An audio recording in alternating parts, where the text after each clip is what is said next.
Hey everyone, Robert Nixon here with Aaron Robertson of Alitis Investment Counsel. Aaron is a member of Toastmasters with me. He's a good speaker, so I thought he'd be a good person to do. He's done a couple speeches, and he definitely outdoes me in the Toastmasters aspect of it. So he's kind of inspirational to me. I got to get some speeches under my belt and practice a little more. I just haven't had the time. Do you want to introduce yourself, Aaron? Yes, that's a lot of pressure. I'm new to Toastmasters, but that's the point. We're getting better at it. We get better together. I am Aaron Robertson. I work for Alitis Investment Counsel. I have been a Campbell River boy for about, 20 years now, maybe. So I moved here with my family when I was 12. My dad's in the forest industry, so we moved around a little bit. But I certainly consider Campbell River my hometown, and now I have a beautiful wife and two wonderful boys that we are raising in Campbell River. Awesome. Where'd you come from? I lived prior to Campbell River, lived in Ucluelet for about 5 years, and then I was born in Williams Lake. Nice. Yeah, and your wife's from here? My wife is from here, yes. Perfect. So she Yeah. sucked you in. No Well, way you met her here, I yeah, I guess. met her here, so this is a good place to raise a family, that's for sure. Yeah, it's nice here. So we're gonna ask Aaron a few questions about his job and learn a little bit about it, or job career. How long have you been an associate? So you're an associate portfolio manager for Alitas. How long have you been one for? Yes, that's correct. I've been an associate portfolio manager for about 2 years now. I'll probably answer a couple of questions within this here, but so what the associate portfolio manager is, that's basically what the license is. And as a Right. firm, there's a lot of kind of duplication, a lot of confusion out there in the financial industry on who's what licenses do they have. Hmm. So us as a firm, we thought, well, let's just call our positions what our licenses to try to limit that confusion as much as possible. Oh yeah. Okay. Yeah, Hmm. it's kind of like us. We're Yeah, real estate agents or yeah, professionals, or exactly, right. So there's certainly some duplication, but that hopefully that adds some clarity. There's still, for clients, they still have to do a little bit of research to understand what that designation is, but hopefully we add some clarity in that aspect of it. yeah, for sure. So that was my second question. What made you decide to become a associate portfolio manager? So really, that was a result of coming over to Elitas from a previous employment, and that was just how they were registered and how they were licensed. So it required me to take a couple more courses, get some more experience under my belt, and then you're granted that license once So you when have you went that. over to Alitas? Yeah, so I didn't Okay. have it at that point, so I had to take a few more courses, get a few more accreditations beside my name, and get a little bit more experience with dealing with portfolio management. Right. So it was a step up, obviously, in your Absolutely, career of yeah. doing this. Sorry, backing up a bit. So what exactly does that entail then? Like the portfolio management? It's pretty broad, obviously, but Yeah, what it's is your it's relative. main? So my role, so that you'll hear things. You'll hear things like portfolio manager, who primarily manages the investments and does the daily trading and the active tradings and sit in front of the computer all day and So watching the stock, so screen. stocks. Stocks and yeah, and other types of investments as Hmm. well. And then you have portfolio managers or associate portfolio managers that we say are client facing, that really manage the relationship. They certainly have to have the skills to look at, especially a client that you're bringing on, look at their portfolio to understand what it's doing. Is it working for them? Is it not working for them? But Hmm. the relationship side and helping them with their allocation is a big part of it, and then the financial planning aspect of it, right? Investments is one tiny part of the overall relationship, Hmm. and planning and everything else is a part of that as well. So your sort of specialty is more on the client side, where you're planning. You have to know about the investments and the stocks and stuff, but you don't necessarily put those portfolios together, or those groups of funds, I guess you'd call them. Yeah, Or that's correct. We have some highly skilled, highly qualified yeah, people that are managing the day in day out of those portfolios. We yeah, certainly have some input. We'll take input from our clients on what they're thinking and what they kind of want. It's like anything. A lot of it can be demand driven. You have to get the hmm, right investments. Ultimately, you got to make sure you're looking after the client and getting the right returns for for sure. them and for their long term plans. And depending on level of risk and stuff for the Yeah, client. level of risk. So Someone double our age would be more lower risk than someone our age. yeah, so that's one thing that's interesting. That age can be a misconception on risk. You can have an older client that has a high risk tolerance, and Yeah, for if sure. they have that capacity and that ability to do so, then it's okay. You certainly take age into account. It's one of many things you take into account when you're trying to do the portfolio and manage their long term investments. Nice. Why are you passionate about your job? Yeah, I'd say the biggest thing about that is helping people. When you can explain something to someone in a way that makes them understand and Mm-hmm. gets them to take action on something and they do it and it works out. I mean, it should be working out. We're giving advice where everything should be working out. Yeah, for sure. That's really gratifying. That's really gratifying when you're able to help them and help them through, maybe a tough situation, maybe a situation they don't understand, but ultimately get them to that other side and they're really happy getting there. And ultimately, that's why they come to you. And that could look a lot of different ways, like someone that has made a portfolio somewhere else that's not performing well, or maybe someone younger or older, I guess, that doesn't have any investments at all and realizing Hmm. that they need to start investing to Yeah. save for the future or the retirement or Yeah, absolutely. I mean, like I said, the investments or the returns are one thing, but it's really that advice piece and that relationship. If they're not getting somewhere else, Mhm. that's really the biggest driver and why they're coming to you. And then so we feel that importance that we gotta execute on that, and we gotta make that relationship strong and really give them the solid advice. Yeah. What is the most common thing that people want when they come in? Is it retirement? Is it to save up for a house? Is it for like Yeah, a lot of it's different. or do Sometimes, they know even? yeah, that's one thing. Sometimes they have a tough time articulating it, so that's where you have to ask the right questions and truly understand what they want. A lot of Mhm. people, if they're considering moving, they're going to come to you and say, "Oh, I'm not getting the good returns over there." But then when you ask a few more questions, you start to understand. Well, really, it's something else. It's something deeper than just returns. So it's Mhm. really just trying to ask those good questions. I wouldn't say, retirement's one of them, right? I mean, retirement's certainly a big one, but there's a lot more steps involved before you get to retirement and a lot more other goals you want to accomplish before you get to that retirement. Yeah, for sure. So Hmm.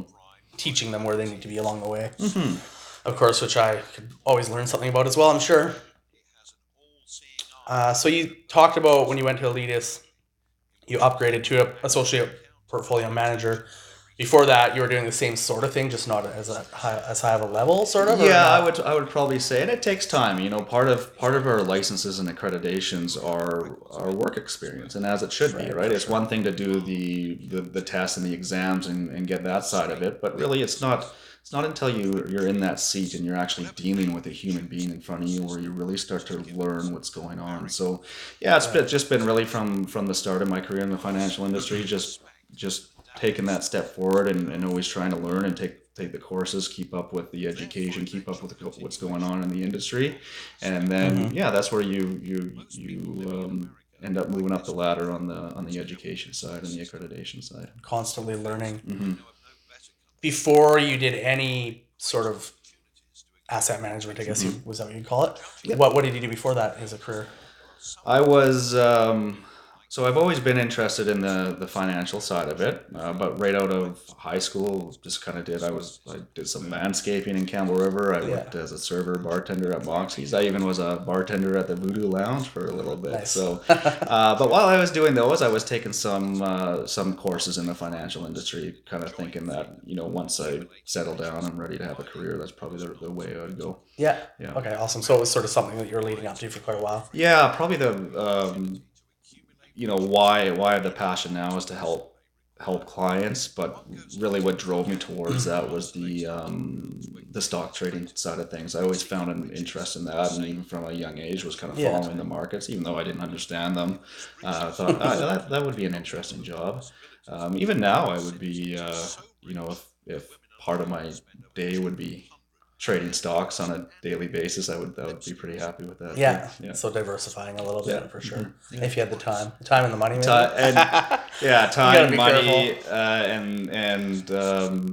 and it takes a lot of time to do research if you're going to be doing day-to-day trading. So Yeah, for that's sure. time's probably the biggest aspect of it, right? And the capital as well. I mean, it'd be pretty tough to start out with $1,000 and be able to survive off of that by trading that $1,000. For sure. I had a bunch of high risk RSPs from Fort Mac and stuff when I was a mechanic up there, but I bought $1,000 worth of stock. So it's you probably heard of it, but he's been doing it for a long time. He's quite a bit older than me, has some money and stuff, and is quite knowledgeable on it. But I think they have to invest a certain amount themselves, and then they get enough from family and friends, and basically only $1,000 each person, and you get 10 cents a stock, so you buy 10,000 stocks or whatever. Okay. And they create a corporation, take it public, and then they go buy into like another company. Like they search out these other companies that are big enough that they could go public but can't quite afford to go public, and they merge. Yeah. I don't know what that's called, but I bought $1,000 worth of stocks into that a while ago. Just money you could throw away, right? Yeah. And then it went public and it goes to $1. Yeah. But then it all depends how well they run that company once they take it over. And you still have ownership in that? Yeah. High risk, obviously. So we'll see how it does. Has it done? How long have you been in it? I don't even know if it's been a year yet. Oh, okay. It's just sort of went public. Yeah, that's interesting. They're still merging with the company. Yeah, that's interesting. I haven't heard of that concept. So. No, he's been doing it for a long time, and the company they took over was like something to do with the cannabis industry, right? So production. Yeah, very interesting. So an interesting field that's sort of changing in our industries lately and progressing, right? So we'll see how it does, but high risk. People always find if there's a way to make money, people will certainly try that. Yeah, totally. So we'll see. But it's kind of like going to the casino, right? It's money you can throw away. It's not the same as what you guys do, where it's lower risk. Yeah, that's the important thing. If you want to buy a penny stock or something like that, do high risk. Just assume you're losing the money, and if you're okay with that, then fly at it. But that's completely different from what we do. Yeah, no, totally. Of course, I just thought it was interesting. Yeah, no, that's very interesting. It's about stock, right? Yeah, that is interesting. And I don't even fully understand it, but it's neat. That's an interesting sort of business idea. We'll see where it goes. Maybe I'll get lucky. Turn it into $1 million. Where were we here? Is there anything that you wish you had known before starting out as an associate portfolio manager? I'm sure we all wish we had known more, but I think that's a general wish for life, I guess. I don't think so. I think maybe I would have done things a little bit differently. Maybe take more courses, get a little bit more experience in it, and get that accreditation a little bit earlier. Yeah. Obviously, with the associate portfolio manager, the next step up would be portfolio manager. So probably just expediting that process a little bit more would have been something. Right. So to become portfolio manager, is there more training and stuff? Basically, right now, it's really more experience at this point. So it's really, looking at the portfolios and having not necessarily a say on it, but understanding how and doing research and things like that to get that experience. Mm-hmm. Yeah. Mm-hmm. Which I think a lot of this, real estate's a perfect example. You do your real estate course and 99% of it doesn't apply to the real world, right? So a lot of it's hands-on and just learning as you go and learning from other people, right? Yeah. For sure. What would you say is the most challenging aspect of being an associate portfolio manager? The most challenging aspect. I wouldn't say it happens a lot, but when when you're with a client and you're offering advice that would really help them, and they're just not engaged and they don't want to take that. So that's challenging. Now it doesn't happen a lot. Like it's not clicking, sort of. Yeah, it's not clicking, and that's certainly not all on the client. That's on us as well as the relationship manager, that we're not doing our job and portraying a big enough benefit for the client at that point. So, it's I wouldn't say it's a huge challenge, but it's a little bit of a challenge for sure. Yeah, interesting. Okay. What is your greatest accomplishment in your career, or have you reached it yet? Yeah, I certainly hope I haven't reached it. That's that's the point. You're just always try to get better and try to learn and try to do things more efficiently. And certainly at this point, I hope I haven't reached it. But making the move to Alitis was probably a big one. Yeah, that was a really big one. That one, I remember it was kind of up in the air on, is this a good decision? Is it not a good decision? You never know until you actually get there, right? And then that's sure. in hindsight, I was like, okay, yeah, this was really a really, really good decision. So I was happy that worked out for sure.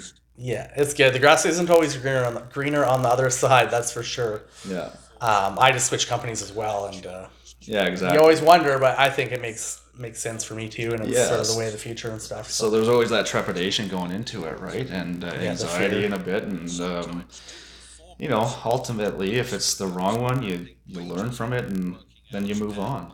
Yeah, totally. But a lot of times, you put enough thought into it, and it turns out to be the right decision, whether you move on or you stay where you are. Hmm. Learn from our mistakes. That's a huge one for sure. Hmm. So do you? I guess the first question to change this a little bit is: as a company, do you guys market yourself, or are you kind of like me, where you're self-marketing? For us, it's more as of a company wide marketing. Yeah. So we have a marketing division that certainly does that, Okay. helps us out with that, and it'll get down to individual people at our firm for sure. But Hmm. it's really getting the brand of Alitas out there, and for us, that's really the most important part of it. We want a client, like, if a client comes in and we're just not the right fit, they may be a right fit for someone else. So Hmm. that's where we want to get the brand of Alitas out there, because we're really passionate about what we do. And if I'm not the right fit, I certainly know one of my colleagues is going to be. That's for Right. sure. So you want to be able to understand that and accept that, I Yeah. guess. So I mean, I guess it would come like they do the marketing, but then you obviously also provide value that hopefully in turn will have people coming back to you and Absolutely. referring people to you and stuff like that, right? Which is Absolutely. sort of similar to us. Yeah. So from a, you probably don't know as much about what they do for marketing, but do they? Do you know if they use Facebook and stuff like that? Like what kind of marketing they do? Yeah, we do. I mean, it's something that we've been certainly getting better at now that we've sort of built out our marketing department, Hmm. from where it used to be. Facebook for sure. We got a Facebook page. We have an Instagram page. I don't know how much activity is going on that, but LinkedIn is a big one for Mm. us. And actually, we're starting to get a lot more content out on our YouTube channel as well. Okay, interesting. So it's really about again, getting that brand awareness out there, and if it drive traffic to our website, and then from our website, that's where you can access all that The different information. Yeah, points, yeah. yeah. So similar, like this is on Facebook Live, but I'll put it on YouTube and then I'll also put it on my podcast, Anti Social Rewind, right? Yeah, So check it exactly, out there. exactly. What are your long term goals? Long-term goals. Like I said before, just continuing on that path of growth and education and learning, and just trying to become a better advisor, really, Hmm. overall. And obviously ambitions of moving up and in a managerial role, or whatever it may be, Yeah. whatever comes at you, right? Just try to take the opportunities as they come, and be open to them. Hmm. I wonder. I mean, a lot of industries you see a lot of people starting to retire right now. Like especially I was a mechanic before, so a lot of, and I think even as realtor, a lot of the realtors are older, right? Yeah. So I'm just assuming your industry as well. There's going to be a lot of opportunities there as people retire Yeah, and move out, absolutely. right? That's actually an issue that the industry is facing right now. An Is issue, with, yeah, it could be an yeah, issue for it, sure. it is, and it's yeah, it's something that the industry is trying to address, because absolutely there's more people Hmm. retiring in the industry that are coming up, And and where you're do you get those still people from? exactly. So you still need these clients still need to be looked after, right? Yeah. And not just at a entry level area, right? You're having these 20 and 30-year veteran advisors that are advising. I mean, it's Hmm. tough to pass off a client to someone who's just entering the industry, right? So there's got to be that transition period where you have a young person working with an older advisor, and some sort of plan to transition Yeah, clients over. smoothly. Yeah. Yeah, interesting. Okay. Hmm. Do you have any tips for someone who's interested in becoming an associate portfolio manager? Yeah, I would say there's a few standard courses you can take without actually being in the industry. The Canadian Securities course is probably the biggest one when you're starting out. Once you Hmm. have that, that kind of opens up a lot of doors, and that gets you to working in the financial sector. And then from there, it's just really exploring, which route do you want to go? Do you want to be a client-facing advisor? Do you want to be just strictly looking after the investments? So it's really get that one course under your belt, and then that opens quite a few doors for entry-level positions. So would that be like a prerequisite for before you could get a job, or? It depends on where you go. Like, I don't believe it's a prerequisite. Like, if you're going to be a teller at a bank, Right. However, if you're going to be a client-facing like service rep at a bank, then you're going to need that for sure. Right Yeah. before. So if you want to start sort of higher up on the totem pole, then best to have that first, right? Yeah, absolutely, absolutely. Um, so these are some more sort of funny questions, but backing up to real estate, you do own your own home, right? Do you Absolutely. have any investment properties or any plans of purchasing any investment properties or anything like that? Yeah, I don't currently have any investment properties, but absolutely that would be a plan of Yeah. mine. I mean, part of our business is we invest in private real estate, so I see huge value in that.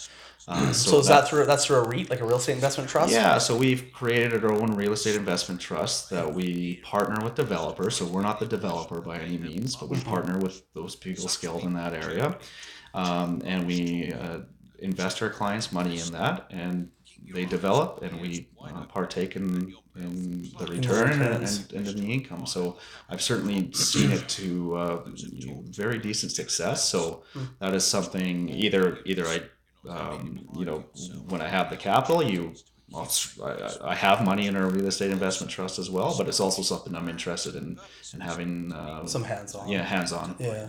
type of stuff. Yeah. Awesome. It's interesting the way the world's going, like with blockchain technology and cryptocurrency and stuff. And there's actually people out there now that you can go purchase like little tiny pieces of shares of a real estate investment. Like I didn't even know somewhere. I think it was as low as like $10 to $100 or something, $100 minimum Yeah. into a real estate investment without actually having to buy the piece of property, right? Which is similar to a real estate investment trust, right? Yeah. They can invest into a development, like you're saying, or an investment property or something Yeah, absolutely. through you and get the return without having to Yeah. put up the $500,000 or the million or the $10 million, right, to do it. Yeah, you're certainly reducing your risk a bit at that point for sure. Yeah, so it's quite interesting. Yeah. And then I think you can also like could if I was an investor, like I know a few people that are high up as far as real estate investment, doing apartment buildings and stuff, and they will take people's money, or how do they do it? I think they take their presentations and go to the corporations that have the money, Yep. and do presentations and try to get it. Can Yeah. someone do that to something like you guys? Yeah, absolutely. I mean, there's forums that we attend because as you get more money that comes in, you want to make sure you're diversified. So we certainly have our partners that we really like and have done really good stuff for us. But yeah, as more money comes in the door, for sure, you need to make sure you have that pipeline open. I mean, ultimately, we're here for the clients, right? Yeah. So we need to make sure we're diversified enough that we want good risk-adjusted returns. That's for sure. Part of that is diversifying a portfolio. So yeah, there's forums out there where people will do presentations and say, I have this building. Do you guys want to be a part investor? For sure. Yeah. And then that's where our investment committee comes in and really gets down and looks at the numbers. Picks them apart. Yeah, absolutely. Yeah. Do they have to be accredited or anything, or will you just look at it on a case-to-case basis, or? Does the real estate developer have? Yeah, to be the developer or accredited? the investor. There's I don't know what accreditations would need to be there. I mean, that would be for my investment committee to determine. But yeah, literally we pick them apart. Yeah. And really you try to find a way why you don't want to invest with them. And when you can't find any more reasons, then that's when you have a good solid partner, basically. Yeah. That's what they are really, as a partner, right? Yeah, exactly. A partner for your investors, right? Yeah. Awesome. Sorry, that was a little off track, but I just thought it was an That's all good, interesting thing to talk about that I don't have a lot of experience in, but it's an interesting topic that people might want to hear about. So if you had to be shipwrecked on a deserted island, but all your human needs, such as food and water, were taken care of, what 2 items would you want to have with you? 2 items include people? No. I would need... Maybe, but don't you got 2 kids and a wife? So you better not even go there. Yeah. There's only 2 items. Better not go there. Let's assume that they're with you. I would certainly need some sports equipment. Sports equipment. Yeah, I would like... You only get 2, though. Oh, that's like, I can't generalize there. The ball and the glove, or maybe, the hockey stick and the puck? Yeah, maybe... Yeah, I don't know. I guess you can, if I was crafty, I could start building that stuff out of whatever's on the island, right? Hopefully the shipwreck is there with you. Yeah, you need something to kind of pass the time. So that's something like that would be something I would need. That's Yeah, for sure. something for entertainment. Yeah, for sure. What did you want to be when you grew up? I would love to be playing in the NHL right now, but I'm Didn't you clearly try? not. I played hockey growing up. I Yeah. obviously didn't have the skill or the talent, or maybe it's the work ethic. I don't know. Probably better off not even trying to go there because Yeah. you end up halfway there and then you break something or something and you're Yeah. done. And So yeah, disappointed. a professional athlete would have been that would still be that's still I'd love to do that. Yeah. Like I said before, though, like the stock markets have always interested me, so it's still something along that lines as well. Right. So that's still possible, right? Yeah, that's still possible. Still living the dream on that. Climb up the ladder and get there. Yeah. If you could choose only one song to play every time you walked into a Yeah. room for the rest of your life, what would it be? That's a tough one. All you can hear is the song over and over. Yeah, I don't know. Some songs that get me pumped. "Thunderstruck" by AC/DC. It Well, there you gets go. me That's a good going one. for sure. And It's a hockey song. yeah, that's a good hockey song. And "Bohemian Rhapsody." That's a good one as well. Classic. Just those. Yeah. Probably a Old lot of school. people say those ones, right? What did I get? Rod said Tupac, I think. Oh yeah. Can't remember any other ones. Yeah, Rod. So little story here. Me and Rod play on the same hockey team. And Oh, yeah, nice. Pick Rod each other sent you. up once in a while. Yeah. And yeah, when he'll pick me up once in a while, he'll just be blasting the rap, whether it's Eminem or Tupac or something like that. So that gets us going. That's the generation. What superpower would you most like to have? I would probably say flying would be the superpower. That's a good one. Yeah. That'd be awesome. Is there anything that I should have asked you but didn't? Yeah, I figured we would have got into religious and political beliefs at some point. If you want, Just kidding, no. we can go there. No, all good, all good. You gotta be careful. That's a touchy subject. Yeah, that's true. Speaking of political, I even brought this up at the last Toastmasters meeting. And Yeah. the only one thing I'll say is it's crazy how we're in a what do they call it, a global warming crisis or emergency, and now the election's over and there's not a peep of it. Yeah. I find that kind of dissatisfying, I guess. Yeah, I think what. Yes, sure. Let's talk about it a little bit. I think, unfortunately, You got a minute. No. yeah, what we get fed through the media is exactly that. I mean, I think a lot of the times the media is there for entertainment, and when it's no longer the top story, it's not there. Obviously, it's still happening, Yeah. but that's no longer the top story. So right now, we got, especially on my side of things, we got the trade deals between North America, what's going on with China, what's going on with the Trump impeachment. So I think there's other things that are just more saleable in the media right now than climate change. And it'll come back at some point for sure. But It will. But not even the media. It was actual politicians, right? yeah, They should still be doing stuff with it if it was, but I don't know. yeah, Maybe the people that got in don't, right? yeah.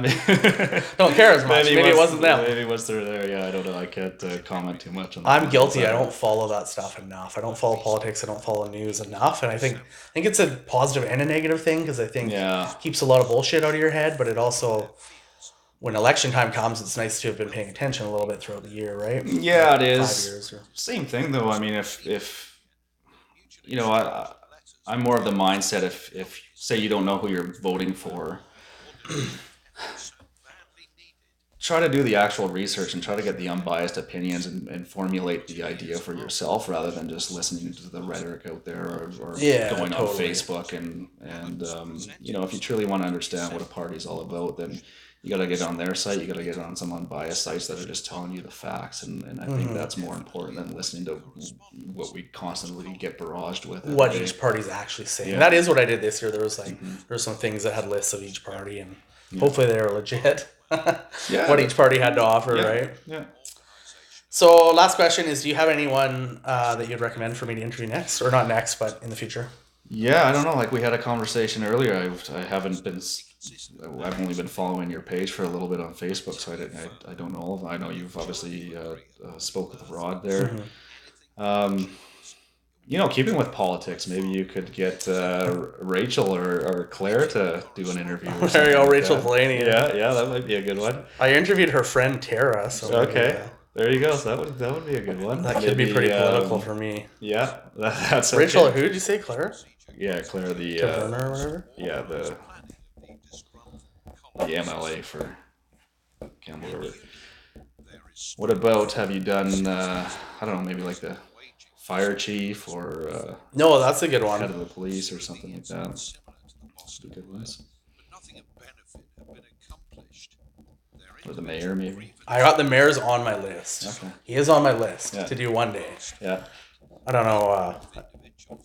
I don't know if he'd go for it. He might be too busy. But I think he'd be a good one for sure. He's never too busy for his citizens. Yeah, that's true. Now that I get a little more confident, got a few under my belt, I might be more comfortable doing something like him. There you go. Gurdeep Sidhu, I'm trying to get a hold of him and touch base with him to do one. So he'd be a good one. What about, have you done Dan Akers? Comes to mind. No, I haven't done Dan Akers. Property management. Yeah. Well, what about, I did Paul Johnson. oh, okay. Yeah, that'll be good. He was a good one. How about Chris Mailman? No, he'd be a good one too, though. Yeah. I think he might be on my list. But Yeah. which one, the young one or the old one? Which one could I get? I've never met the senior Chris Mailman. I know the younger one from the gym a little Yeah, bit. Chris. I don't know senior that well. Chris, younger one he's a good guy. Yeah, for sure. He'd be a good interview for sure. Probably got some value to add. Awesome. Well, thank you, sir. Appreciate Thank it. you very much. Appreciate you having me. No problem. If I can hit the finish button. Thanks for watching, everyone.